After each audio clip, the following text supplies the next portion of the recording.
All right. Hey guys, today the topic of interest is ways to build self-confidence and self-trust. This is going to help you if you guys have got goals and ambitions. I'm going to show you, lay down the process of how you acquire a brand new skill and how to create the beliefs to support you when you're doing the skill. So let's get started.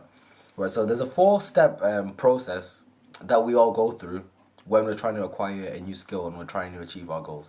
And this affects everything. So this is how it goes down. So the first step is the potential, right? So potential is how far you think you can go with something or how well you think you can do in a certain area or whether or not it's possible for you. So this is going to affect everything you do, right? Then we've got step two, which is action. So the amount of potential that you have for something, so whether you think it's possible for you or whether you think I can do it or not, or whether you think that the hard work is going to yield results, is going to affect the action that you take. So let's say, for example, I say I want to be an Olympic sprinter, and I say I want to run in the Olympics for Jamaica. I'm not even Jamaican, but I want to run for Jamaica, right? I say that's my goal.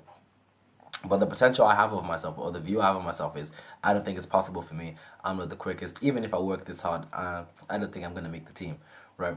Me having that limited potential of myself, or that view of myself, is going to affect the action that I take, right?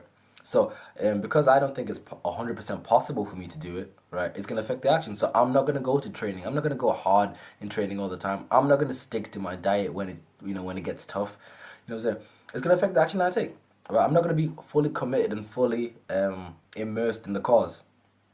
And because my action is limited, right, this is what's going to happen. My results are going to be limited too, right? So limited action equals limited results. So I'm probably not going to run as fast as I wanted to, and then I probably won't even make the team. I won't make the Jamaican running team because I've not done everything that's required to make that team, right? And that now produces the beliefs that I have of myself now, because now I say, well, see, I knew it. I wasn't going to make the team. I told you it wasn't possible, right? And the results now match the potential that I have, and that creates the beliefs that I have. Because you need to understand the beliefs that you have about something all created from references and experiences that you have. So for you to believe that you're bad at something, you need a reference, right?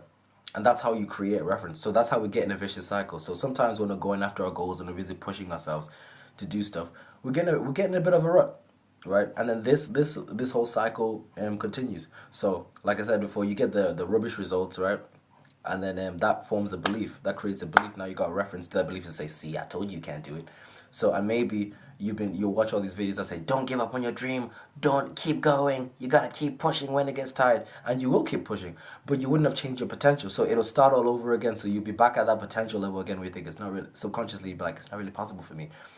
And once again, because you have a limited potential, the cycle repeats. So back again, limited action, limited results, more negative beliefs. And then that's why people get demotivated, because you've got that vicious cycle going, right? We need to change your beliefs and we need to change your potential.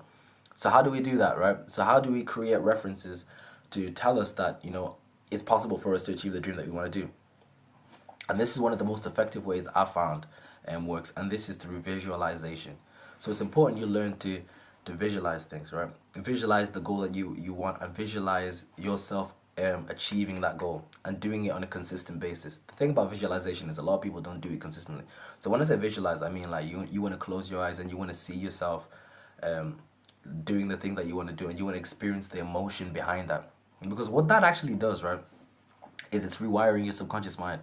So your subconscious mind can't tell the difference between what's real and what's fake.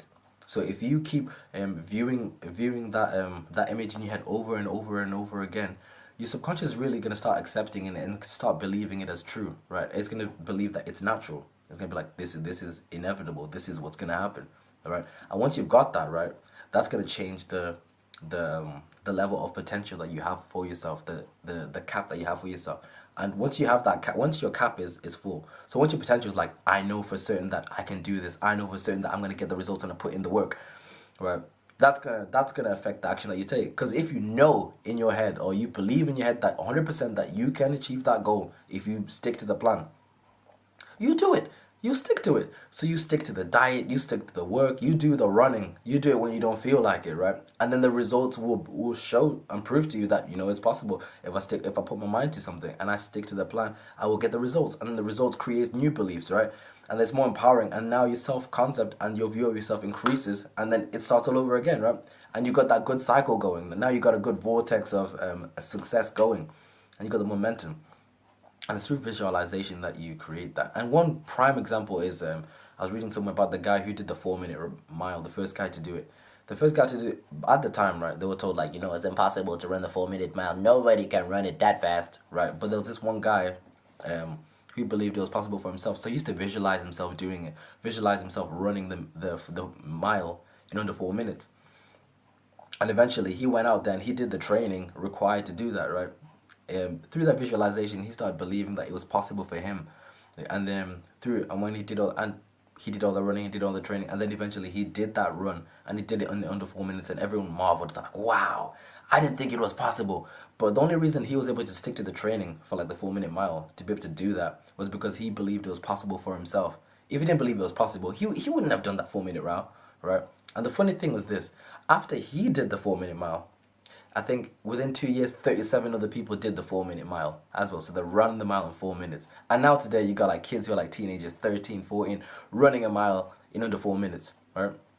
So now, the reason loads of other people were able to run the mile in under 4 minutes after that guy was because they now changed their potential. They now saw that it's possible that the mile can be run in under 4 minutes, right? So their belief changed, right? Because of experience. They have a reference now, like I was talking about, and that created the results that they went on to get. So this is what I'm saying to you. So if you're in a position where you haven't got any references right now to show you or prove to you that you think that your dream is possible for you, it's important that you start visualizing and start seeing yourself with it and really feel that emotion, because that's going to create the belief. And if you do that consistently over and over again, your self-confidence is going to grow, and you're going to be able to stick to the plan, and you're going to execute effectively and change your beliefs and get to where you want to go. So I hope this video has made sense, guys, but this has really worked for me, and this is really working for me, and I hope that you guys can apply it. So that's the video, guys. I'm done. Goodbye.